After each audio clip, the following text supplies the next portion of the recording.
Hi guys, I'm Ashley from the Nocturnal. Nice to meet you. Hey, Ashley. Hi, Ashley. Thanks for having us. Just to get started, if each of you could introduce yourself, your character, and then three words to describe your character, which I guess is also describing yourself in a way. Awesome. Hello, my name is Jeremy. I play a character named Topher Park. Three words I would use to describe him are confused, driven, and loving. Beautiful. My name is Will Lipton. I play Charlie Cooper. And three words to describe Charlie Cooper I would say passionate, a little naive, but ambitious. Did you say determined already? No. Okay. I'm Jesse. I play Wyatt, and I'd say Wyatt is reclusive, determined. Oh man. Determined again. That is okay. Double determined. She's so really So determined. determined. Yeah. My name's Axel. I play a character named Neil. Neil is a lover. He's pretty easygoing. And he's a what? He's a Buddha. He's a Buddha. He's a Buddha. Oh God. Nice. Oh, God. Dude, those are three really good ones. Man. Thanks so much, bro. Thanks so much. He's chill AF. Chill, yeah. Okay. Lastly, I'm Zende. I play Bez.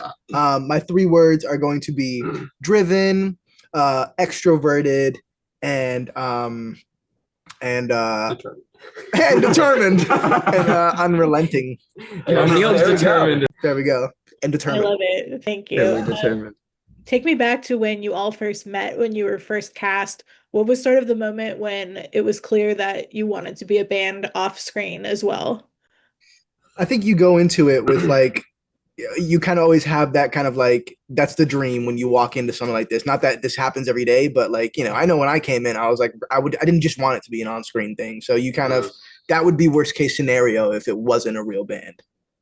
Keeps you employed longer, too. Exactly. You go on tour, you can shoot a show, that's like 9 months of You know, you're I taking think- up. In the audition process, we had to learn like a catalog of songs and stuff. And before then, we were all just kind of like texting each other some songs that we wanted to learn. We had some songs that we were instructed to learn by our director. But like when we like got to it and had our first like practice the day before the audition, it was just like an instant click. Yeah. And so like obviously there's the desire to be like a band outside of it, but like for me, like in that audition sequence, I was like, oh my gosh, like these are gonna be my new bandmates. Yeah, I'm so this is excited. gonna work. It was amazing. like Actually, we're- it was fun. It It was was like, like a oh, miracle. We that- sound good. That everybody liked each other and Okay.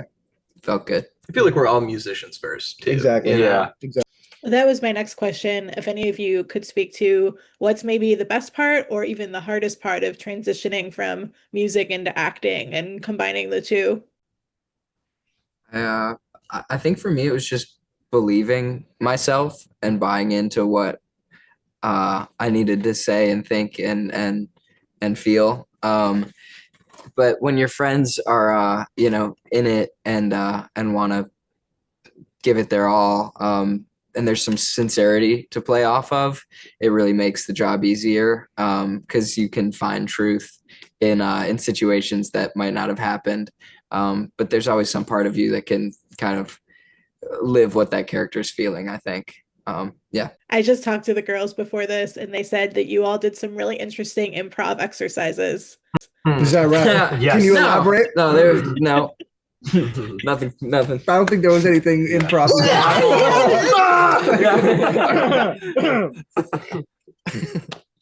Of course, the Outer Banks fan base is so passionate, very outspoken, especially on social media. I see so many comments from them. What does it feel like, you're building a new audience, but you're also catering to that audience at the same time? What comments? I haven't seen any. No, it's fine. Go for it. No, you do it. You do it. I loved Outer Banks when it came out the first season when I was in lockdown in COVID in my bedroom. and so it's fun to be a part of that environment. I thought it was a really feel good show. And I like contributing to that in a way that I feel like I can in music. And hopefully it makes kids want to start bands. But what were you going to say? Yeah, I was Will? just gonna say first of all, very well said. Thank you. Yeah. Thank you. Of course. I think that, some of the DNA between Outer Banks and our show is very similar in terms of just like friendship and like the internal dynamics between like friends is very similar. And even though like there's different kind of plot lines and stuff, I think the audiences will both gravitate towards the love that all the characters have for one another and just kind of like their very grounded human storylines that kind of carry out throughout the season. Yeah. The Outer Banks Awesome. cast was so lovely to us. We Yeah, got, they're we the got to best. meet Absolutely, them. yeah. Yeah, They they're great. took us under their wing a little bit Yeah. whenever we were there. Told us, give us some good advice. Came out to our shows. Came out to Yeah. see shows. Yeah. They're I think the good. They've been fact great that Outer partners. Banks has such a passionate fan base is an ode to Jonas and Yeah, what he can do. absolutely. You know what I mean? It's like it's a good thing.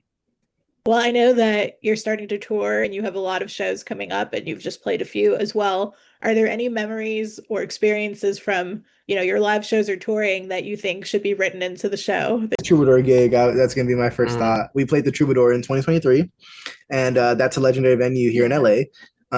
So I mean, yeah, that would be really cool to have it appear in the show. That'd be cool. I think the Greenfield Lake Amphitheater go, in yeah. Wilmington, where we shot Perfect. the whole show, would be a pretty sweet place to. Perfect. That's like if you're touring and stuff, you'd go through there a lot of the time, and so yeah, that could be fun. Home base. My final question for each of you is, what's one song that will be at the top of your Wrapped, your most played songs of the year? Awesome question. Jay, you want to kick us off? Maple Syrup by the Backseat Lovers. Awesome Nice. song. Still has been for the last like 4 years too, by the way. But Man, you gotta circle back to me. I'm thinking about what I'm playing recently. Yeah, actually. it's- Teal by Wonder Horse. Nice. I'm gonna run with Old Friends by Pine Grove. nice. Ripped it hard all last year. Maybe like Pictures of You by Kate Bollinger and Drug Dealer. I think that artist is, Nice. yeah, it's a good tune. There's this one song called Perfidia, and I'm blanking on the artist's name, but it's really great. It's like my cooking song. I cook a lot and listen to that song. Well, thank you guys so much. This has been awesome, and good luck on both the tour and the premiere of the show. Appreciate thank you so much for your time. Appreciate it. Hey, Ashley. hello. How are you guys doing? Amazing. Good. How are you? Great. Well, if we could start off, if each of you could introduce yourself, your character, and then 3 words to describe your character. Hi, my name is Marley Aliah, and I play Ruthie Bender on the Runarounds. And I would say fun, tomboy, artist. Let's go. I love that. Hi, I'm Lilah Pate. I play Sophia Kenny. I would say I talk a lot, so 3 words is very difficult to ask. You got this. Just boom, boom. Boom, boom, boom. Okay, I would say artist as well. That was like 6 words. See, exactly. This is my problem. Okay, I'm just gonna do this. Dreamer, poetic, afraid. Okay. Nice. Terrified. Afraid of that poetic side of herself. Dreamer, poetic. Afraid of having Or maybe only 3 afraid was words. just my personal emotion in that moment. I think I was projecting there. Go ahead. Okay, I'm Kelly Pereira and I play Amanda Marfa. Amanda is hardworking, loyal, dedicated. I can already tell each of you have just different but very complementary personalities. Thank you. How was it sort of, the band had a lot of time they spent together before the show as well. How was it coming into their world and making it your own and incorporating everything? It wasn't that hard. I feel like becoming friends, everybody becoming friends was like not hard at all. Like, and we all clicked really well, and then it was just like playtime, Yeah. on set. It was just like we all became friends, and then it was just let's play, let's see what happens. I have a memory. One of the first memories I have of us like bonding was in our teacher, our acting coach's class. My art And- teacher. No, Russ. No, of course. Oh, We thought my you said art acting- teacher. You said your No, art my teacher. acting coach. Teacher Yes. painting on the Anyways, side. Russ coached us in the runarounds, and we were doing this exercise where we were all kindergartners. And I remember looking around and being like, wow, these people are great. You know, because we were all just like totally being goofy in a room together. Do you remember that? Yeah. You guys remember? Every exercise we did with Russ Oh was my so God, fun. crazy. And the scenes crazy we would stuff. do. Wow. He would give us monologues as well to work on. work on. Yeah. You didn't get a monologue? I didn't. Dang. No. I'll give you a monologue to Thanks. work on. Appreciate that. Okay, I'll work on it right now. I think that coming into their worlds, we made it our worlds. But they're the best, and I think it was nice for them to have other people to hang out with. And but we just, even with like the PAs, there were so many young people yeah. around our age that we were like this giant group of young people getting to do what they love and like creating such a cool show and art. And so, yeah, it was so natural, Yeah. everyone coming into it. Me and Bryson and Arsene and Maximo would watch football on Sundays. Cute. We would watch football on set a lot, I feel like. Yeah. I remember Jonas like watching football while like Oh, shooting. if he'd do that. if Like- the Atlanta Falcons happen to be playing on a shoot day, just know he's half directing, half watching the Falcons. Honestly, the work should be canceled that day. And that's how we do it in the South. Yeah. Exactly. I just talked to him before this, or I would have brought that up and told Really? him. Did any of you have a background in songwriting or music specifically, aside from acting? Yeah. These ladies. Yeah. I have been writing my own songs for a long time, and I've been singing since I was younger, but I think I lost my confidence in that when I remember I was watching someone sing at a talent show at El Capitan, so random, and they were singing and they just had the most incredible voice I'd ever heard, and I was like, oh, that's a person who's meant to do this with their life.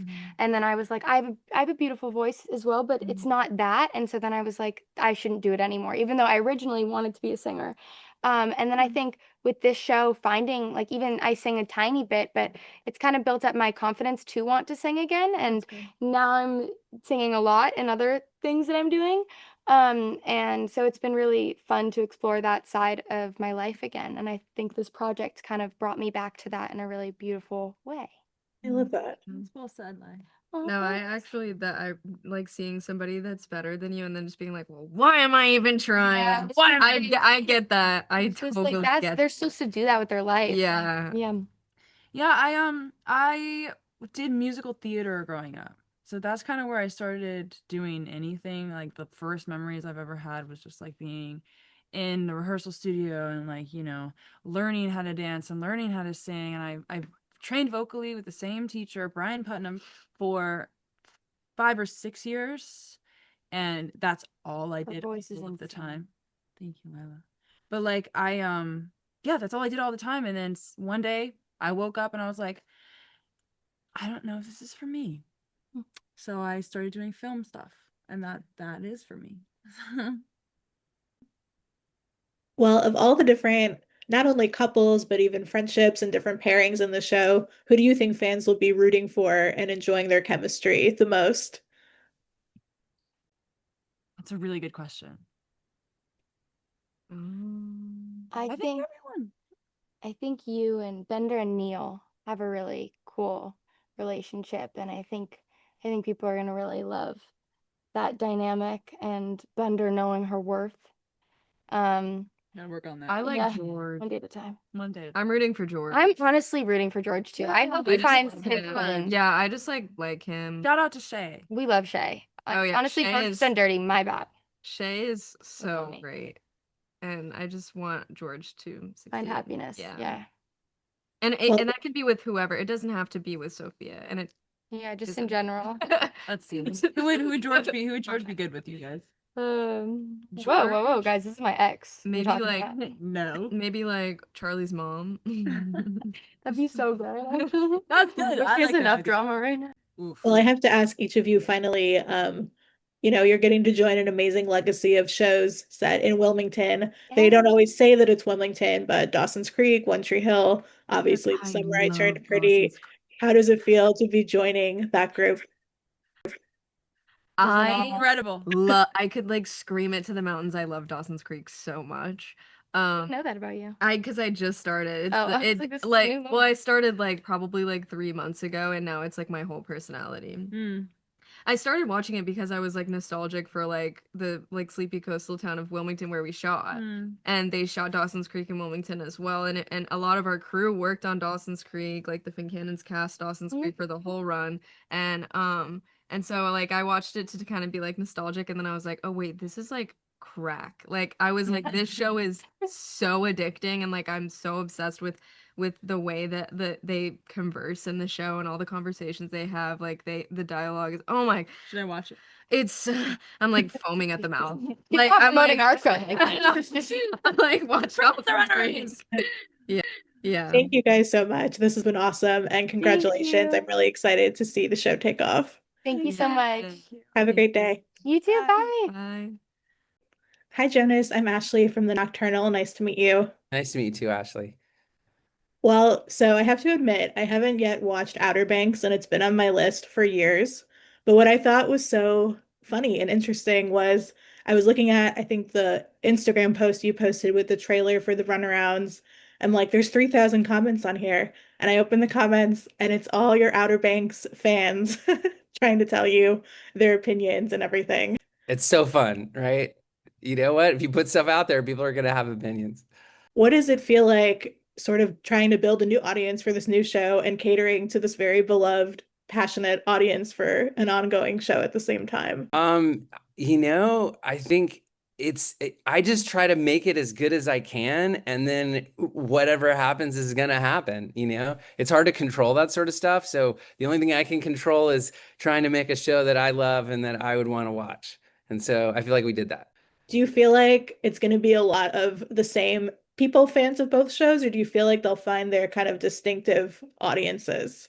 I think if people sample it, it's probably always there'll be some overlap, but I also think because of the music element that maybe it'll open it up to a wider audience too. When you first put out the casting call for the musicians that would eventually form the band, were you hoping it would turn into something and go beyond that episode, or was that totally a surprise? Oh no, we were actually thinking more about this as a show way before we thought about putting a band in Outer Banks. It didn't go that way. We knew we wanted to do this show, and honestly, I put him in Outer Banks once I found the guys that I wanted to be in the band because I wanted them to get used to having cameras in their face. Yeah. Because they were all just high school kids who'd never done that. And so I literally just put them in. I was like, you know what? This will be good for you. We'll put you in the background of a scene in Outer Banks. That's awesome. So, because they were primarily musicians first and not actors, right? Yeah, just one guy was an actor, but most of them had never acted.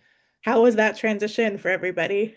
It was like, it's all about being so loose that you're willing to make a fool out of yourself and no one's going to make fun of you about it, right? Like, if you're just acting like a little kid where you're just doing whatever you want and you're so free about it, if you can get to that, that's when the acting gets believable, especially for something like this.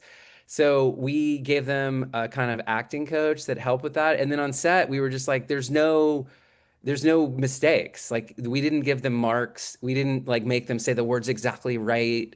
We just kind of let them play it loose. And so they didn't have to think about all the technical aspects. That's kind of a dream gig for people getting started in acting, to get to do the part you're passionate about with music and then build on it from there. I'd actually seen it once before. I had done a bunch of Friday Night Lights, and that was the way that they worked with that cast, which at the time was a really young cast, and it just helped them sort of feel more confident. Were there any artists that inspired the sound you wanted to cultivate for this band? I mean, there's just so many. Like, there's so many bands that I love, from, old bands like The Replacements to new bands like Backseat Lovers and Dr. Dog. Like, if I think about bands right now that I love Dr. Dog. I love Backseat Lovers. I love this new band RC Drive. That's amazing. But I also love Oasis. I also love the Beatles. So it goes across the board. So you cast this group, and like you said, you filmed the Outer Banks episode kind of to lead them into doing this show. And then how did it come about that they were also going to be a band outside of the show? Well, we kind of always knew that was a possibility. And because we wanted to cast musicians that tried to act versus the other way. We knew that the band had a chance to be real. And then once we started rehearsing and playing, we were just like, and the guys loved each other so much. We were like, well, why wouldn't you just be a band for real? And it took a long time to get to this point. So they've been a band for a while. They've played the Troubadour in LA. They just played a festival in Charlotte the other day. So they've already, the band is ahead of the story of the show, if that Yeah. makes any sense. Yeah. How much is everyone playing themselves versus like any embellishments that you added? They're playing very similar versions of themselves because we didn't want to have them stretch to act. We're like, if you're just kind of being yourself, this will be better.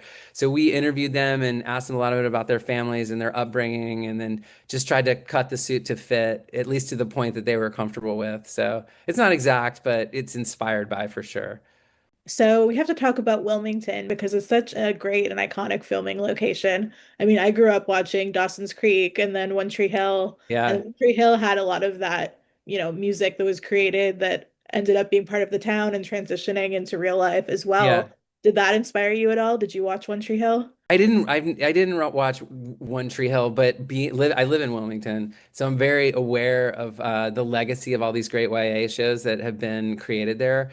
And we were excited to play Wilmington for Wilmington rather than, pretending it's some other place. Um, and it's funny, like I live in one of the houses that was a location for One Tree Hill. So I was telling someone else, like people, when I first moved there, I didn't know that. And Oh, people would so I just bet you show have up and be fans stopping taking by. pictures. And I'm like, Yeah. what is going on? I don't understand what's happening. So, yeah, pretty funny.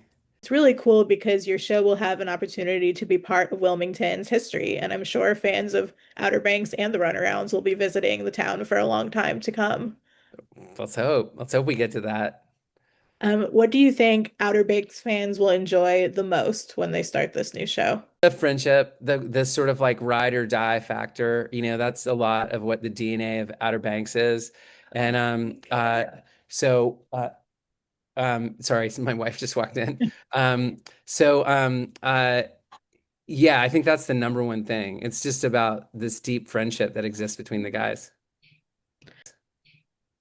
Well, thank you so much. I'm really excited to see, how everything unfolds with the public's reaction and how the band does as well. It's such a great time for all of it to come together. Oh, thank you, Ashley. I appreciate it.